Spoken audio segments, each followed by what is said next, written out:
My name is Alice. I'm 21. And this is something I've never told anyone. I'm addicted not to drugs, not to alcohol, but something else.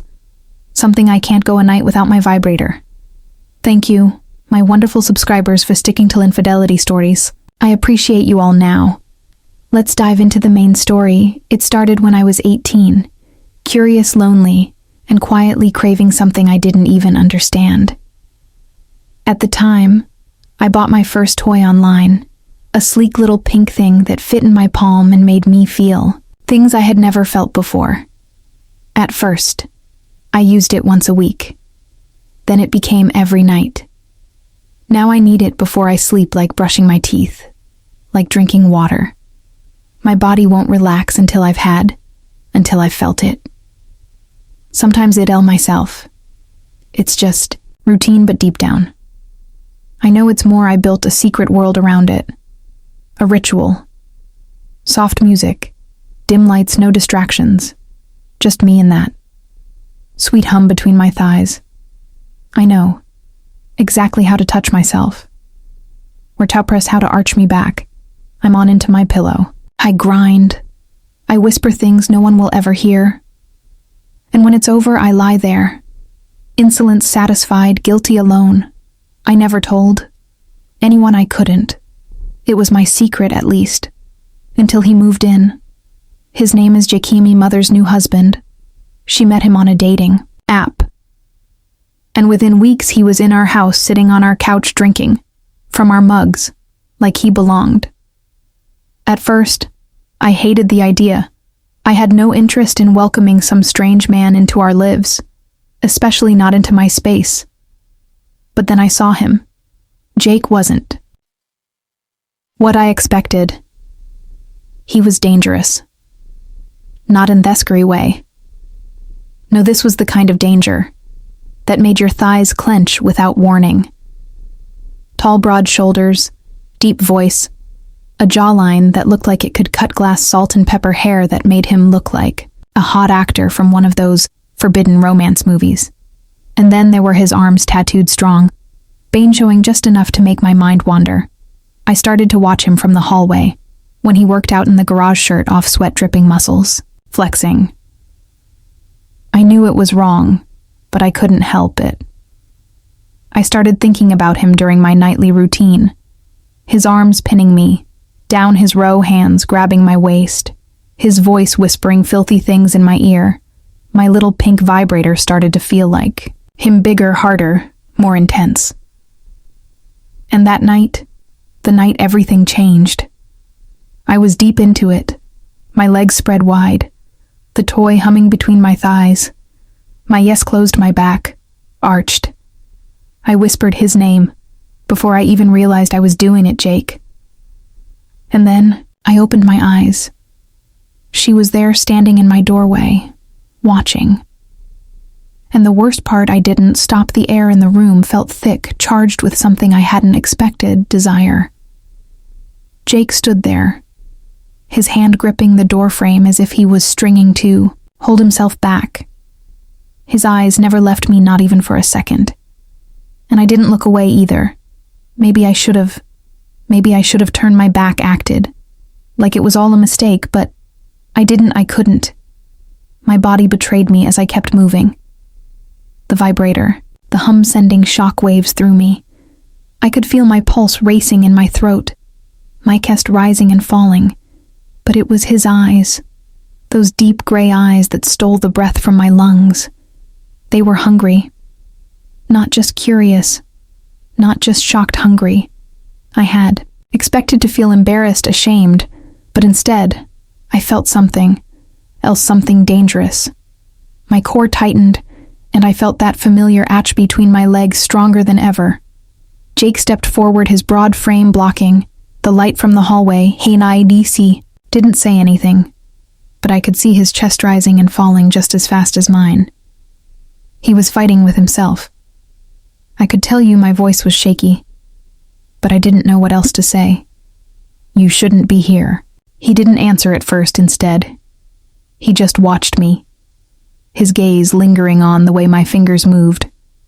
And that was When I realized I hadn't stopped, I had kept going, kept pressing the toy deeper, letting it thrum against me like I was inviting him in. Suddenly the weight of it all crashed down on me. What was I doing? This was my stepdad. This was wrong, wasn't it? But my body didn't care. It craved the tension, the forbidden thrill of having him so close. Even if it was just with his eyes, I felt like a string pulled taut ready to snap. I gasped, my movement slowing as I reached the edge. But then Jake spoke. "Tell me to leave, Chelsea." He said, his voice. "Tell me to leave and I will." My breath hitched. I knew what he was asking. He was offering me a way out. He was giving me control. But somehow I didn't want to take it. I was breathing hard now, my fingers still tracing the toy along. My skin. But my mind was no longer focused on the toy.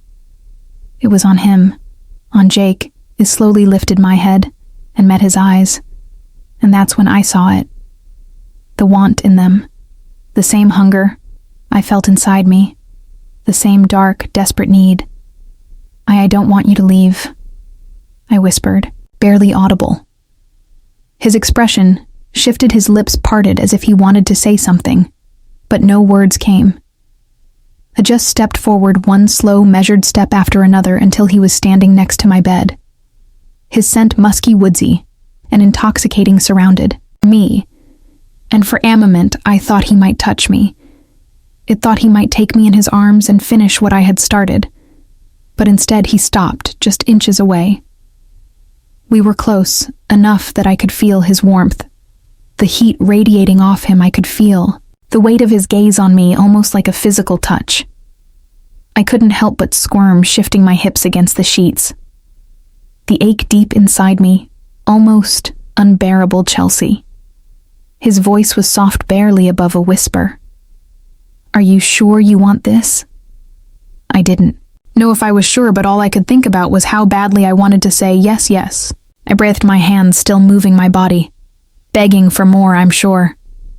And with that, he did the last thing I expected here, ached for the hem of his shirt, and slowly, deliberately pulled it over his head.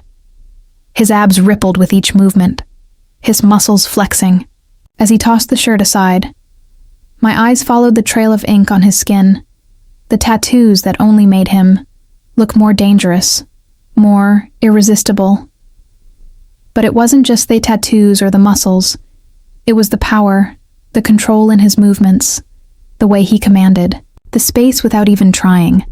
I was helpless, completely mesmerized. I couldn't help but imagine what it would feel like to have him pressed against me, his body covering mine, taking me in ways I hadn't even dreamed of. And then he looked at me, his gray eyes dark with desire, and asked again, "Are you sure?" This time I didn't hesitate. "Yes, Jake, I'm sure." That was the moment. And everything shifted. I knew the line I was about to cross. I knew the consequences. But in that moment, with the heat between us, unbearable, all I could think about was how much I wanted him, how badly I needed him. There are moments in life you can never undo, moments that change everything with just one touch. This was mine. Jake stood, there shirtless, his chest rising and falling like he was fighting a war inside himself. But his eyes, those deep gray eyes, told me he'd already lost that battle. And so had I. Leaned forward and I held my breath. My heart pounded so hard I thought he could hear it then. His hand moved slowly, hesitantly, and brushed a strand of hair from my cheek. His fingers lingered a moment too long, and I felt a shiver run down my spine. My skin craved more. I wanted him to take me, to claim me. But he was being slow, like he wanted me to feel every second of what was happening. Like he wanted to tease me with what I'd been begging for in my mind for weeks. "Jake," I whispered, my voice barely audible. "Touch me." He didn't answer with words. Instead, he sat on the edge of the bed, his eyes never leaving mine. His hand moved gently down my thigh, tracing my skin like he was learning every inch of me. I bit my lip, arching into his touch, desperate for more. When his fingers finally reached the waistband of my panties, he paused, If you want me to stop, now's the time. But stopping was the last thing I wanted. Don't stop, I said. Please. Then, and just like that, he pulled the fabric down, his eyes fixed on my body. I felt naked under his gaze, not just physically, but completely exposed-like. He could see every thought, every need, every dark secret I'd kept buried. His fingers brushed over my sensitive skin, and I gasped, my legs trembling beneath his touch.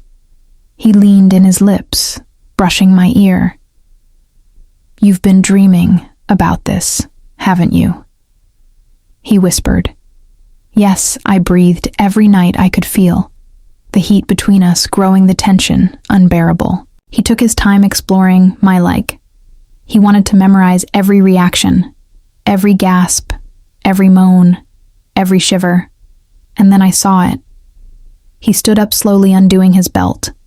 His pants dropped and my eyes widened. My heart skipped a beat. He was bigger than I expected. Thick, heavy, intimidating for armament. I froze.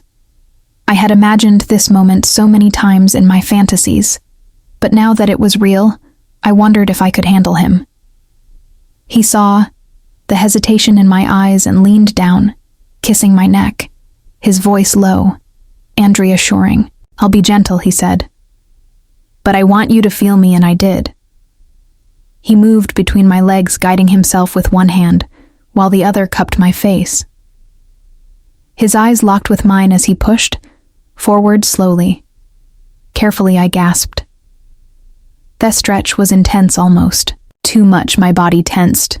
Relax, baby, he murmured, his thumb brushing over my lips. Let me in. I tried. I closed my eyes, focusing on his voice. His touch, inch by inch, he filled me deeper than anything I had ever felt. I moaned a sound I couldn't control.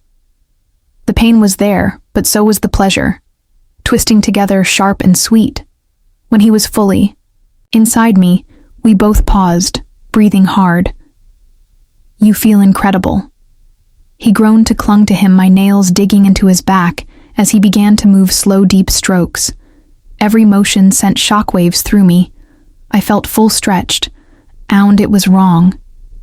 Every part of it was forbidden, but it felt so right. His lips found mine, hungry and desperate. His hands gripped my hips, pulling me closer.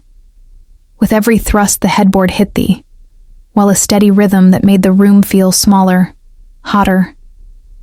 Jake, I can't, I gasped. I'm going to let go, he whispered. I want to feel you come. And I did. My body tensed then, exploded with heat and pleasure that left me breathless. I cried, out holding on to him like I was falling. He followed seconds later. His grip tightening has grown low and deep against my neck when it was over. We collapsed into each other. Our breathing ragged, our bodies tangled, our minds spinning.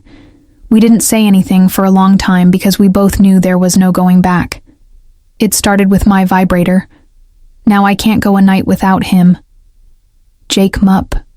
Dad even saying his name in my head sent shivers through. You know what? We did should have made me feel ashamed. But instead it made me hungry, addicted every time he walked by. Every time I heard the sound of his deep voice in the next room, I craved him. I needed him like air.